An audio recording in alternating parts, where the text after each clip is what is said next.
Radio Claret América presenta Sediento de ti, la palabra, fuente de vida, con el sacerdote misionero claretiano Tony Díaz. Reflexiones diarias del Evangelio. Aquí iniciamos.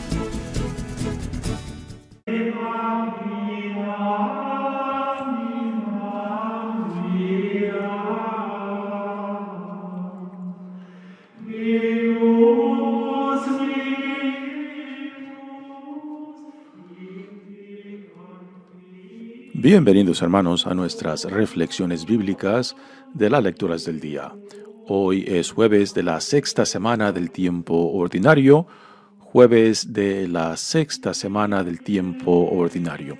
La primera lectura de hoy viene de la carta de Santiago, capítulo 2, versículos 1 al 9. Hermanos, puesto que ustedes tienen fe en nuestro Señor Jesucristo glorificado, no tengan favoritismos. Supongamos que entran al mismo tiempo en una reunión un hombre con un anillo de oro, lujosamente vestido, y un pobre andrajoso, y que fijan ustedes la mirada en el que lleva el traje elegante y le dicen: «Tú siéntate aquí cómodamente».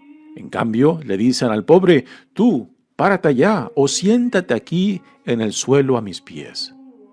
¿No es esto tener favoritismos y juzgar con criterios torcidos? Queridos hermanos, ¿acaso no ha elegido Dios a los pobres de este mundo para hacerlos ricos en la fe y herederos del reino que prometió a los que lo aman? Ustedes, en cambio, han afrentado al pobre. ¿Acaso no son los ricos los que los oprimen a ustedes, los que los arrastran a los tribunales? ¿No son ellos los que denigran el nombre ilustre que les impusieron a ustedes? Si cumplen la ley suprema de la Sagrada Escritura, amarás a tu prójimo como a ti mismo, obran bien. Pero si tienen favoritismos, están cometiendo un pecado, y esa ley los acusa como transgresores. Palabra de Dios. El salmo responsorial es el Salmo 33, y el responsorio es: el Señor escucha el clamor de los pobres. El Señor escucha el clamor de los pobres. Bendeciré al Señor a todas horas. No cesará mi boca de alabarlo. Yo me siento orgulloso del Señor. Que se alegre su pueblo al escucharlo.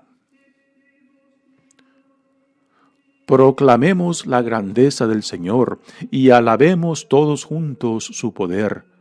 Cuando acudí al Señor me hizo caso y me libró de todos mis temores. Confía en el Señor y saltarás de gusto. Jamás te sentirás decepcionado.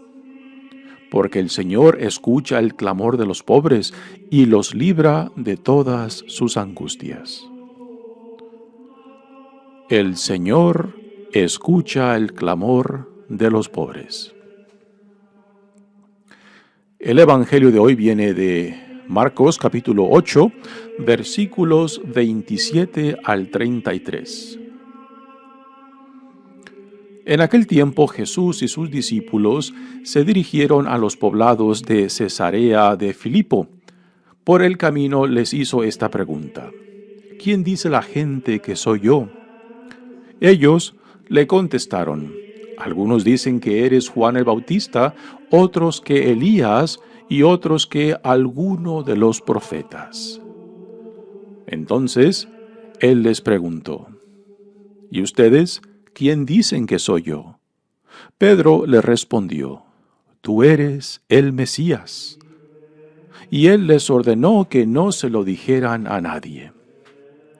Luego se puso a explicarles que era necesario que el Hijo del Hombre padeciera mucho, que fuera rechazado por los ancianos, los sumos sacerdotes y los escribas, que fuera entregado a la muerte y resucitara al tercer día. Todo esto lo dijo con entera claridad. Entonces Pedro se lo llevó aparte y trataba de disuadirlo. Jesús se volvió y mirando a sus discípulos reprendió a Pedro con estas palabras: «Apártate de mí, Satanás, porque tú no juzgas según Dios, sino según los hombres».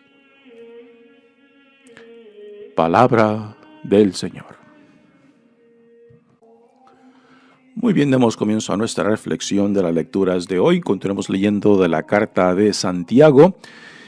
Y hoy llegamos a un tema, yo creo que desde el principio de la humanidad ha existido. El tema de las diferencias sociales y de los privilegios y favoritismos que se le dan a la clase alta o a los que tienen posición social o que son de dinero, a diferencia de los pobres.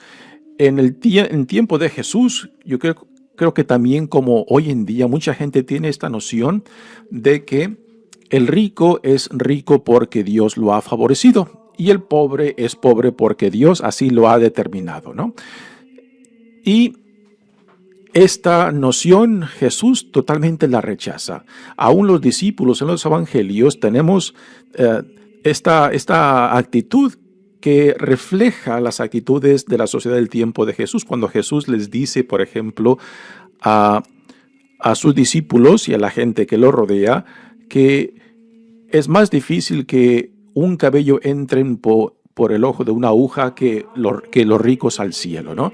Y cuando Jesús les dice estas palabras, sus discípulos se quedan anonadados, confusos. ¿Por qué? Porque están pensando de si los ricos son ricos porque Dios los ha favorecido y aún así no pueden entrar al cielo, pues ¿qué oportunidad tendremos nosotros que somos pobres, ¿no? Y en esa reacción de sus discípulos, ahí vemos plasmada las actitudes sociales en torno a la pobreza y a la riqueza en los discípulos mismos de Jesús. Pero para Jesús no es la riqueza, no es el estatus social, no es lo que uno posee lo que le da la dignidad ante Dios. Ante Dios todos somos hijos e hijas de Él. Y todos aquellos que por fe aceptamos la palabra de Dios, aceptamos a Jesucristo, pues somos parte del reino sin ningún favoritismo. Ya en los evangelios también Jesús nos repite varias veces que Dios hace brillar el sol sobre los buenos y los malos y que hace caer la lluvia sobre los buenos y los malos. En Dios no hay favoritismo. Solo aquel que recibe la gracia de Dios, solo aquel que se deja atraer por la gracia de Dios, se deja transformar por la gracia de Dios, es parte del reino de Dios, que no tiene nada que ver con su estatus social, con sus riquezas o posesiones, o si es rico o es pobre. Es solamente el identificarnos con la gracia que Dios derrama sobre nosotros en Jesucristo. Así que esto es el trasfondo que aquí el autor de esta carta de Santiago está manejando. Dice: hermanos, puesto que ustedes tienen fe en nuestro Señor Jesucristo glorificado, no tengan favoritismos. Supongamos que entran al mismo tiempo en una reunión un hombre con un anillo de oro lujosamente vestido y un pobre andrajoso. Y se fijan ustedes la mirada en aquel que lleva el traje elegante y le dicen: tú siéntate aquí cómodamente. Y en cambio le dicen al pobre: tú párate allá o siéntate aquí en el suelo a mis pies. ¿No es esto tener favoritismos y juzgar según los criterios torcidos? Y aquí el autor de esta carta está reflejando las actitudes y también la forma en que el mundo de su tiempo está ordenado. Como los que tienen poder social y riquezas tienen privilegios y acceso a muchas más cosas que los pobres, ¿no? Y el autor de esta carta quiere decir, nos está comunicando tanto a su audiencia como a nosotros que leemos esta carta, que esta forma en la cual se ordena el mundo en que vivimos, esta forma en la cual se manejan los favoritismos y los privilegios, no puede ser parte de nuestra comunidad. No puede ser parte de nuestra comunidad, ¿no? Y tristemente, aún dentro de la iglesia, tenemos estos favoritismos y privilegios que damos a los que son de cierto estatus social, o si son de cierta educación o cierto dinero, ¿no? Y manejamos estos favoritismos y privilegios. Así que este tema, pues no solamente refleja la lucha de clases que el autor de esta carta reconoce, obviamente, y que al ponerlo en esta carta, le está diciendo claramente a su audiencia de que los valores del mundo no son los valores del reino, de que la forma en que nosotros nos organizamos en el mundo no puede ser la forma que nos debemos organizar dentro de la comunidad del reino, dentro de la comunidad cristiana. Tiene que haber un antes y un después en Cristo. Y aquí entran los valores del reino, los valores de lo que significa ser un pueblo de Dios, de lo que significa ser una misma familia, un mismo pueblo santo en Cristo. Luego continúa el autor de esta carta. Queridos hermanos, ¿acaso no ha elegido Dios a los pobres de este mundo para hacerlos ricos en la fe y herederos del reino que prometió a los que lo aman? Aquí el autor de esta carta tiene en el trasfondo las bienaventuranzas, particularmente como las encontramos en el Evangelio de Lucas, cuando dice: bienaventurados los pobres porque de ellos es el reino de Dios, a diferencia de cómo el evangelista Mateo pone esta bienaventuranza y dice: bienaventurados los pobres de espíritu, porque de ellos es el reino de Dios, ¿no? Así que es más probable que tenga aquí en mente la bienaventuranza según el evangelista Marcos, porque aquí el autor de esta carta está hablando de la diferencia que hay en el mundo entre los ricos y los pobres, y cómo el rico tiene mucho más acceso social y acceso al poder que el pobre, porque según los valores del mundo, pues el rico es rico porque Dios así lo ha designado, lo cual no se cuestiona cómo el rico adquirió su riqueza. Y en el mundo de Jesús era muy común que el rico se hacía rico porque oprimía al pobre, porque se aprovechaba del salario del pobre, porque simplemente no le daba justamente al pobre lo que su trabajo merecía, ¿no? Y así el rico pues aumentaba sus riquezas aprovechándose, oprimiéndose del pobre. Y esto es algo que el autor de esta carta está totalmente rechazando. Ahora, con esto que dice el autor de que Dios eligió a los pobres de este mundo para hacerlos ricos en la fe y herederos del reino que prometió a los que lo aman, no está diciendo que el pobre es mejor que el rico. No está volteando simplemente la moneda. El pobre no tiene nada de qué avergonzarse por ser pobre, ni el rico tiene de nada de qué sentirse orgulloso porque es rico. Todo lo contrario, el rico no debe de poner su confianza en sus riquezas económicas o materiales. El rico no debe de poner su riqueza en su estatus social, en su poder político, en su poder que sus riquezas le dan acceso. Porque al hacer eso, entonces ya su confianza está plenamente puesta en sus posesiones, en el materialismo y no en la fe en Dios. Por eso aquí tiene unas palabras exquisitas dirigidas precisamente al rico. Dice: ustedes en cambio han afrentado al pobre. Aquí está hablando de aquellos que le dan favoritismos y privilegios al rico simplemente por ser rico. Ustedes en cambio han afrentado al pobre. ¿Acaso no son los ricos los que los oprimen a ustedes?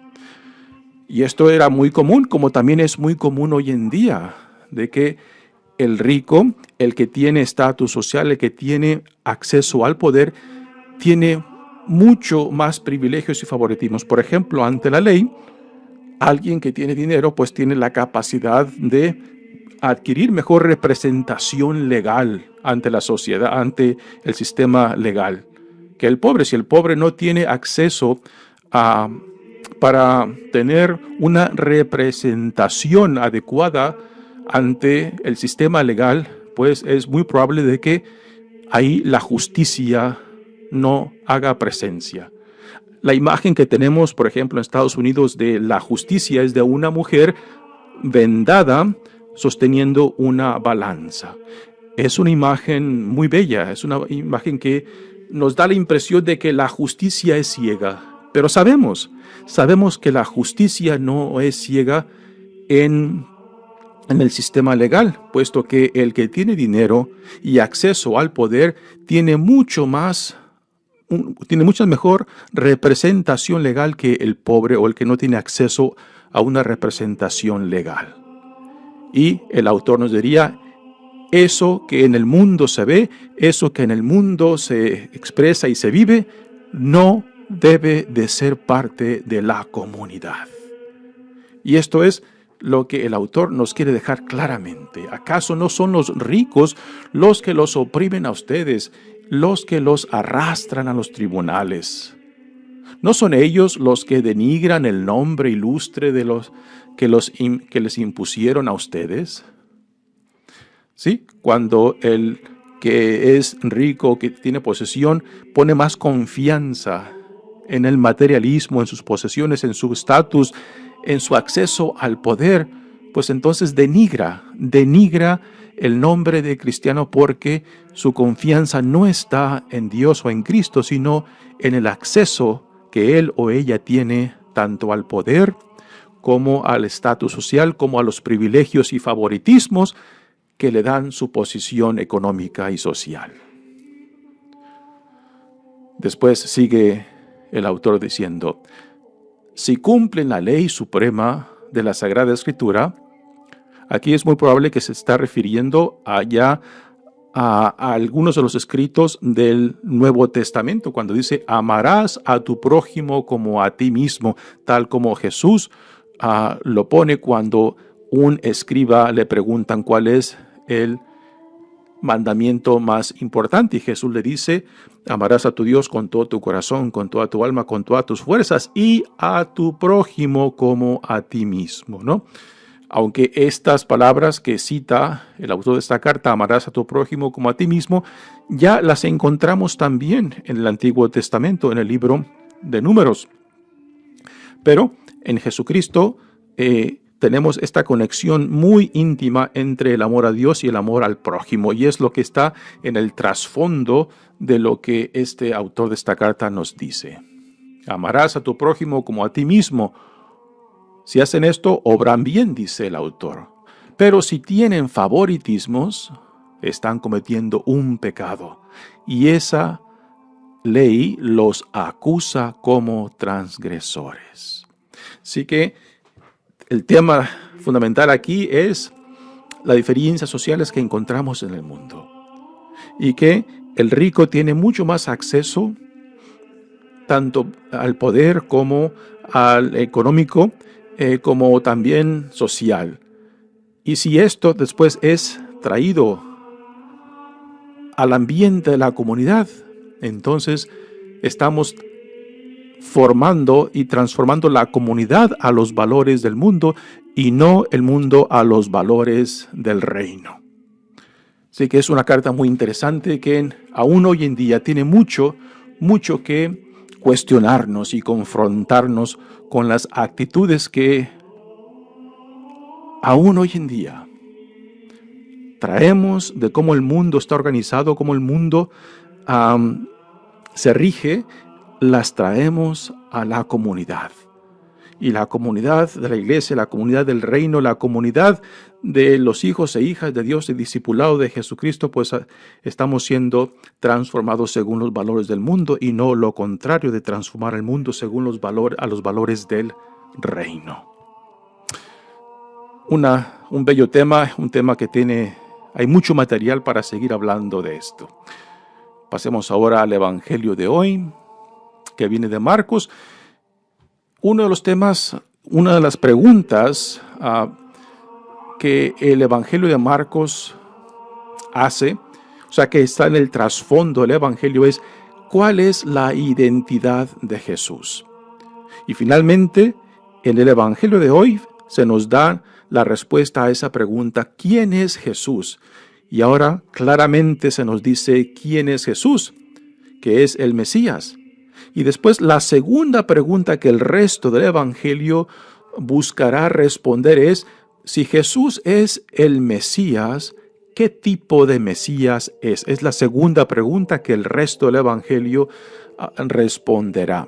Pero hasta ahora, particularmente según las lecturas del Evangelio de los últimos 2 días, donde los fariseos exigían a Jesús una prueba de su identidad y autoridad, y también en el Evangelio de ayer escuchamos cómo los discípulos están representados en la ceguez del ciego que Jesús sana en etapas, que lo toca para sanarlo 2 veces, y ese tocar de Jesús en 2 etapas del ciego manifiesta el proceso de crecimiento, de profundización, tanto en el conocimiento de Jesús como en el seguimiento. Y esto lo veremos como esa etapa de sanación del ciego del Evangelio de ayer, que se lleva a cabo en 2 partes, pues ahora la encontramos expresada en la revelación de la identidad de Jesús y cómo los discípulos pueden identificar quién es Jesús, pero no entender qué tipo de Mesías es Jesús. Dice el Evangelio, en aquel tiempo Jesús y sus discípulos se dirigieron a los poblados de Cesarea de Filipo. Recordamos que ayer Jesús se encuentra en Betsaida, que es el pueblo de Pedro y Andrés, que son hermanos. Ese es el pueblo de origen de ellos, pero viven en Cafarnaúm, porque Cafarnaúm es un pueblo pesquero y ellos son pescadores. Pero Jesús ahora se encuentra con ellos, según el Evangelio de ayer, en Betsaida, y después salen de Betsaida hacia otros pueblos de Cesarea de Filipo, que es la región donde se encuentra Betsaida. Y Jesús en el camino les hace la siguiente pregunta: ¿quién dice la gente que soy yo? Recordamos que esta pregunta ya Herodes la había hecho cuando se enteró de la actividad de Jesús. Y la respuesta que le dan a Jesús es prácticamente idéntica a lo que a Herodes le han dicho acerca de Jesús. Dicen, ellos le contestaron, algunos dicen que eres Juan el Bautista, otros que Elías y otros que alguno de los profetas. Así que hay varias nociones acerca de la identidad de Jesús. Y Jesús ahora les pregunta a ellos, ¿y ustedes? ¿Quién dicen que soy yo? Una pregunta muy interesante porque una cosa es tener una noción de lo que las opiniones del público, de la gente, de las expectativas que tienen tanto también del Mesías, ¿no? Y cómo las aplican a Jesús. Y ahora Jesús se dirige a ellos. Bueno, si eso es lo que la gente dice, ¿ustedes qué piensan? ¿Piensan como ellos o en ustedes hay unas ideas diferentes en torno aquí a mi identidad? Y es aquí cuando Pedro, que representa al resto de los 12, toma la palabra y le dice, tú eres el Mesías. Mesías es una palabra hebrea que significa el ungido. En griego la palabra es Cristo, así que Cristo, Mesías, ungido significan lo mismo en diferentes lenguas. Así que cuando decimos Jesucristo, no estamos diciendo que Cristo es el apellido de Jesús, como mucha gente piensa. Cristo es un título, así que cuando decimos Jesucristo estamos diciendo en realidad Jesús el Cristo, Jesús el Mesías, Jesús el ungido. Y el Mesías es el enviado de Dios, el prometido de Dios. Así que finalmente se nos da la respuesta que el evangelista Marcos tiene en el trasfondo hasta este punto. ¿Cuál es la identidad de Jesús? ¿Quién es Jesús? Y Pedro, en la respuesta de Pedro, se nos da la respuesta. Jesús es el Mesías, el prometido de Dios, el quien los profetas ya anunciaban, el quien David y quien Abraham ya proféticamente habían hablado acerca de que Dios mandaría a su elegido, y finalmente ahora lo tienen entre ellos. Pero Jesús les dice, ordenó que no se lo dijeran a nadie. Palabras impresionantes.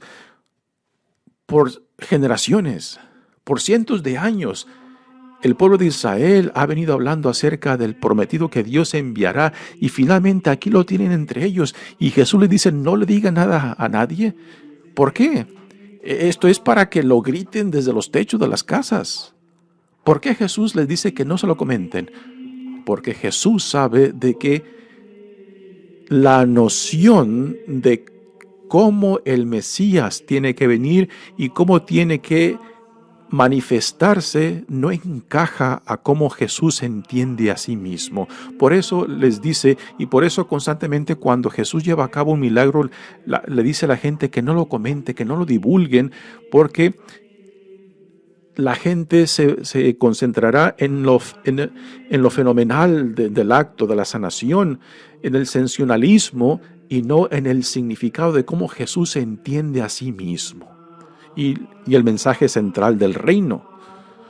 Así que Jesús les prohíbe de que no lo divulguen, porque Jesús se da cuenta de que lo que entienden sus discípulos del significado de esta confesión de Pedro, de cómo este Mesías tiene que venir, cómo tiene que manifestarse, no encaja a cómo Jesús entiende a sí mismo. ¿Y cómo es que Jesús entiende a sí mismo? Pues ahora nos lo dice el evangelista. Luego Jesús se puso a explicarles que era necesario que el Hijo del Hombre. Este título aparece por primera vez en el libro de Daniel, uno de los libros proféticos, y aquí Jesús se lo aplica a sí mismo. Y dice, el Hijo del Hombre padeciera mucho, que fuera rechazado por los ancianos, los sumos sacerdotes y los escribas, y que fuera entregado a la muerte y resucitara al tercer día. Aquí Jesús les echa un balde de agua fría a sus discípulos, porque en la confesión de Pedro tienen finalmente al prometido, al Mesías, al Cristo, al que Dios había prometido, y ahora les dice de que tiene que sufrir, tiene que ser rechazado, tiene que ser entregado y que resucitará el tercer día, ¿no? Así que cómo Jesús entiende a sí mismo no encaja en las nociones que los discípulos tienen acerca del Mesías. Y había varias nociones, por ejemplo, de que sería un líder religioso que purificaría la religión judía de aquel entonces, o otros de que sería un tipo de rey que restablecería el reinado de David, o quizás algún revolucionario que expulsaría al imperio romano de Israel, ¿no? Y todas estas nociones pues no encajan en cómo Jesús se entiende a sí mismo, y es por eso que les prohíbe que divulguen lo que Pedro ha confesado. Así que el resto del Evangelio de Marcos ahora se enfocará en darnos el contenido de cómo Jesús se entiende a sí mismo como el Mesías. ¿Qué tipo de Mesías es? Para ir tirando abajo lo que sus discípulos entienden por Mesías, y para darles la imagen de cómo Jesús se entiende a sí mismo, para que después de la resurrección entonces salgan a proclamar lo que Dios ha hecho en Jesucristo, de que su reino ha sido inaugurado en Él, y que en Jesucristo, particularmente en el resucitado, está la prueba más contundente de este reinado. Y esto ya lo veremos más claramente después de la resurrección, pero hasta aquí los discípulos aún tienen la mente cerrada a imagen simbolizada en la ceguez del ciego de la lectura del Evangelio de ayer,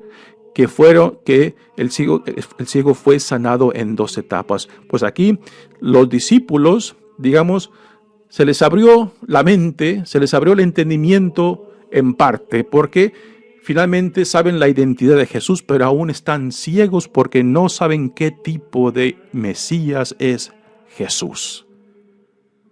Y es la segunda parte del Evangelio de Marcos. Todo eso lo dijo con entera claridad. Así que Jesús se los cantó claritos a sus discípulos, pero aún no lo entendieron. Entonces Pedro se lo llevó aparte y trataba de disuadirlo. O sea, no puede ser Jesús, a ti no puede pasarte eso, no puede ser entregado, ¿no? Y Jesús se vuelve y mirando a sus discípulos reprime a Pedro y le dice: apártate de mí, Satanás, porque tú no juzgas según Dios, sino según los hombres. Y esto se nos dice también a todos, porque aún hoy en día, pues quizás no entendemos claramente cómo Dios constantemente viene a nosotros y por medio de quién viene a nosotros. Aún también tenemos expectativas tanto de Cristo, del Cristo que viene en todo momento, en toda experiencia, y aún lo queremos cambiar, lo queremos transformar según a nuestras expectativas, según a nuestros favoritismos y privilegios, en cómo queremos que Dios venga a nosotros y no como Dios viene a nosotros. Así que la ceguez del ciego de ayer, pues es la ceguez no solamente de los discípulos, también es nuestra ceguez. Y cómo dejarnos sanar, pues es dejar que la gracia de Dios haga lo que tenga que hacer en nosotros y nos mueva de donde nos encontramos hacia donde Dios nos llama. Y este es el proceso de conversión, el proceso de la metanoia para poder identificarnos con la voluntad de Dios. Mi nombre es Padre Tony Díaz, misionero claretiano. Que Dios los bendiga.